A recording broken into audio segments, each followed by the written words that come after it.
KKR বনাম আরসিবির খেলাতে RCB মুতে দিল আরসিবি ফ্যান্সদের মুখে, কারণ আরসিবি 1 রানের জন্য ম্যাচটিকে হেরে বসলো। কারণ এমনই কিছু আরসিবির ভুল ছিল যে ভুলের কারণে আরসিবি হেরে বসলো এই ম্যাচটিকে 1 রানের জন্য।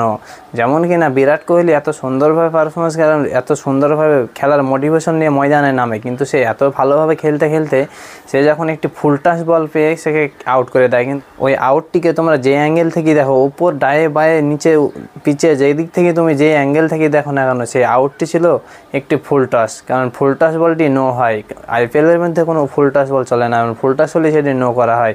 কিন্তু আম্পায়ার সেটিকে থার্ড আম্পায়ারের হাতে দিয়ে দেয়, থার্ড আম্পায়ার সেটিকে রিভিউ করতে গিয়ে সেটিকে আউট দিয়ে দেয় এবং আউট দিয়ে বিরাট কোহলিকে সেখানে ক্যাচ আউট করে দেয় এবং ক্যাচ আউট করে সে নো বলকে আউট করে দেয়। কারণ সেখানে পারতো যে আউট না করে সেখানে নো বল দিতে, সেটি না করে তাকে আউট করে দেয়। এবং এখানে হারার পিছনে আরসিবির আরও একটি ভুল আছে, যেখানে আন্ডার রাসেল এসে একই ওভারে দুটি উইকেট নিয়ে চলে যায় এবং সেখানে আরসিবির দল আরও দুর্বল হয়ে পড়ে এবং হারার জন্য। এবং আরসিবির ওই জায়গাতে দুটি উইকেট যখন চলে গেছে তখন একই সঙ্গে দুটি উইকেট না গেলেও পারতো, কারণ একই সাথে দুটি উইকেট যাওয়াতে কেকেআরকে জিততে আরও সাহায্য করেছে।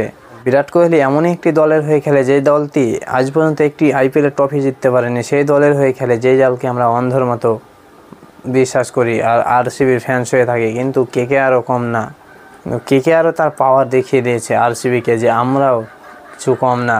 আরসিবির আরও একটি ভুল হলো যে আরসিবির একটি বলারও ভালো না, কারণ আরসিবির বলার এমনই একটি বলার যে একটি বলার ভালো নেই যে তার প্রশংসা করবো, সে সমস্ত বলারই কিছু পিটনি খাওয়ার বলার। কারণ যে বলারই গেছে সেই বলারই পিটনি খেয়েছে, কারণ অনেক রানে কম করে হলো একটি ওভারে 15 রান করে দিয়েছে আরসিবির বলাররা। কিন্তু এইভাবে চললে কীভাবে খেলে এবং আরসিবির আর জেতার কোনো চান্স নেই। আরসিবি তো এইবার তো ছাঁটাই পড়ে যাবে, কারণ পরস্পর লাগাতার কোনো ম্যাচ জেতার মতো তাদের ক্ষমতা নেই, আর জিতবে সে ভরসাও নেই যে আরসিবির দল জিতবে। এবং কেকেআর দলেরও ব্যাটসম্যানেরা অনেক ভালোভাবে পিটিয়েছে এবং অনেক ভালো খেলেছে, পারফরমেন্স অনেক ভালো আছে। যেমন কেকেআর দলের ফিল্ড শট মাত্র 14 বলে 48 রানের একটি টার্গেট দিয়ে দেয় এবং সেখানে এত ভালোভাবে সে খেলে যে সে যদি আর কয়েকটি ওভার খেলতো সে মনে হয় সেঞ্চুরি কমপ্লিট করে ফেলতো, সে এত ভালোভাবে খেলছিল। এবং আরসিবি বলারদের তো মানে আর কি বলবো, আরসিবি বলারের একটিও বলার যদি ভালো হতো, তার একটি বলার হতো যে এই বলারটি ভালো খেলে।